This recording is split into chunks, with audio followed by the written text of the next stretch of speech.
Selamat siang. Kali ini kita akan mempelajari satu bentuk seni pertunjukan yang tumbuh dan berkembang dan dikenal di masyarakat se-Indonesia. Tetapi perlu diketahui bahwasanya manakala kita masuk ke Jawa Barat, seni pencak silat ini memiliki spesifikasi tersendiri. Nah, materi yang akan kita pelajari dari banyak silat yang kita kenal di Jawa Barat itu adalah salah satunya adalah materi jurus silat prasetya. Mengapa yang dipilih adalah jurus silat prasetya? Karena jurus silat prasetya ini merupakan dasar dari jurus-jurus silat yang berkembang kemudian.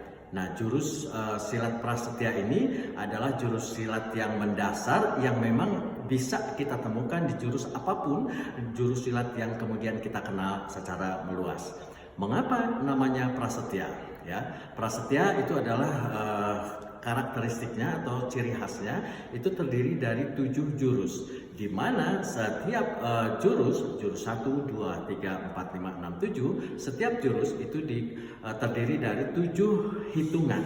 Ya, jadi hitungan 1, 2, 3, 4, 5, 6, 7 itu jurus 1, kemudian jurus 2 dan seterusnya dan seterusnya. Ini salah satu ciri khas. Tetapi kalau kita melihat secara kajian historisnya atau paparan sejarahnya dari mengapa prasetya ini lahir seperti demikian, itu nanti kita bisa lihat dalam buku panduan secara lengkap. Ya, jadi karena setiap jurus itu punya nama dan punya arti atau kedalaman makna simbol yang perlu kita pahami. Mengapa kita perlu pahami? Karena kalau kita memahami setiap yang kita gerakkan, itu kita akan muncul totalitas di dalam memperagakan jurus apapun. Oleh karenanya, manakala kita mempelajari jurus silat apapun, seyogianya atau seharusnya kita paham apa jurus yang kita lakukan tersebut. Maksudnya apa, arti atau kedalaman makna dari jurus yang kita gerakkan tersebut. Nah, kembali kepada prasetya. Prasetya terdiri dari 7 jurus, 7 hitungan setiap jurusnya, ada 7 rupa, diawali dengan hormat pembuka dan nanti diakhiri oleh hormat penutup. Nah, sebagai materi pembelajaran yang akan kita kuasai prasetya ini tentunya tidak utuh. Artinya ini dikondisikan karena waktu kita hanya terbatas. Ini kita hanya 2 SKS karena untuk mempelajari secara utuh itu diperlukan 4 SKS. Nah, tetapi dengan 2 SKS ini kita bisa melakukan atau memperagakan atau menyajikan ibing pencak silat jurus prasetya dalam berbagai event. Saya katakan berbagai event karena jurus silat prasetya yang hanya 7 jurus ini kita bisa olah dalam perkembangan selanjutnya dengan bentuk-bentuk yang lain.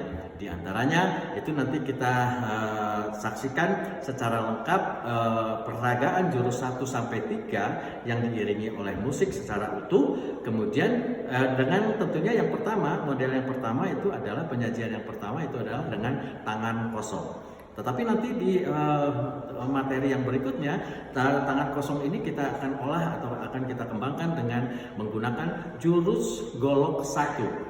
Yang mana karakteristik dari ibing pencak silat ini bukan bela diri untuk pertahanan diri, tetapi untuk pertunjukan atau perform. Oleh karenanya jurus golok 1 itu kita ganti goloknya dengan kipas 1. Nanti juga akan kita saksikan jurus kipas 1 itu sendiri. Itu untuk pemahaman pertama mengenai prasetya itu sendiri. Terima kasih. Ya, sebelum kita menyaksikan peragaan jurus prasetya, walaupun tadi seperti yang saya katakan di video 1, di materi 1, itu kita hanya akan melihat 3 peragaan, 3 jurus saja dari 7 jurus yang kalau kita pelajari 7 jurus itu memerlukan 4 SKS. Karena ini hanya 2 SKS, kita akan menyaksikan 3 saja. Namun sebelum ke sana kita akan coba berkenalan dulu, mengetahui dulu dengan kostum yang digunakan manakala kita akan memperagakan atau tampil pencak silat itu sendiri. Ya, nah ini kostum yang kami gunakan ada dua bentuk ya. Dua bentuk itu maksudnya dua motif. Maaf, dua motif, tetapi intinya di dunia persilatan ini adalah kostum yang sering digunakan untuk perform, tanda petik. Ya, perform itu adalah penampilan atau penyajian jurus apapun manakala itu disajikan untuk diapresiasi oleh orang banyak. Nah, kita akan melihat satu persatu ya. Jadi kita mulai dari atas ya. Ini adalah ikat ya. Ini adalah ikat ya, bentuknya barang pang seplak ya. Salah ya. Pokoknya ya, gitu ya. Nah, ini ikat di mana bagian belakang lancip ke belakang, kemudian ini ada ininya, kemudian ikatnya ditalikan simpulnya di bagian belakang, ya. Kemudian kita ke bagian utama badan, itu ada disebut ini adalah baju yang modelnya apa yang namanya ini? Kok saya jadi lupa. Bentuk bajunya itu adalah bentuk baju yang sering digunakan di dalam tari rakyat ya, tari rakyat di Jawa Barat yaitu pangsi ya, namanya pangsi. Jadi setelannya dari atas ini, kemudian bagian dalam kain ini adalah setelan pangsinya itu sendiri, kemudian bagian tengah itu untuk variasi saja, ada bagian ikat pinggangnya, kemudian dari ikat pinggang ini ada bagian bawahnya adalah kain yang memang satu motif dengan ikat ya.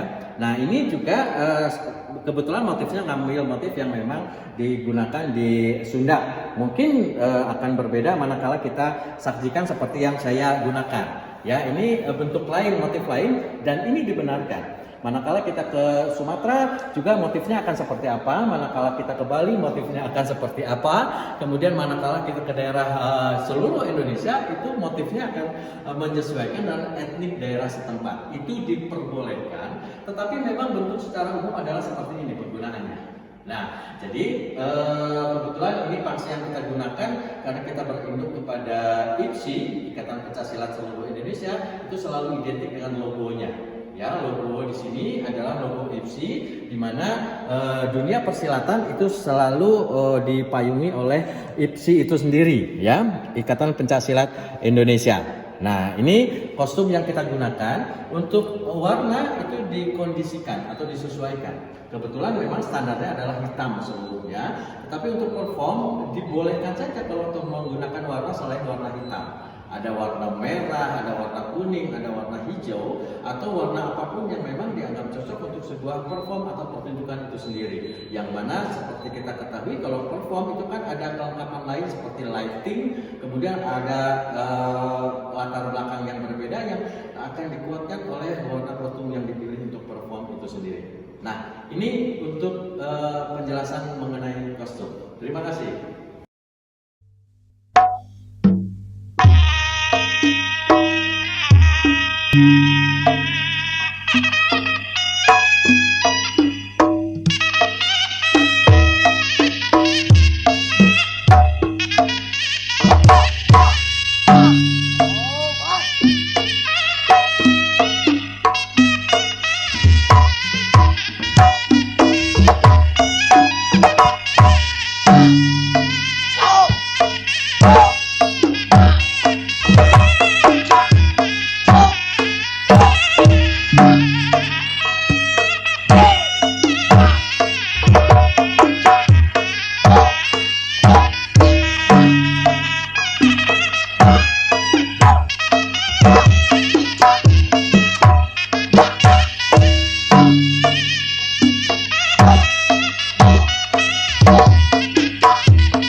Ya, materi berikutnya adalah bisa dikelompokkan dalam video keempat atau ketiga, maaf, video ketiga, karena video keempat nanti kita akan saksikan penampilan untuk jurus satu dengan menggunakan jurus golok satu atau kita ganti dengan kipas satu.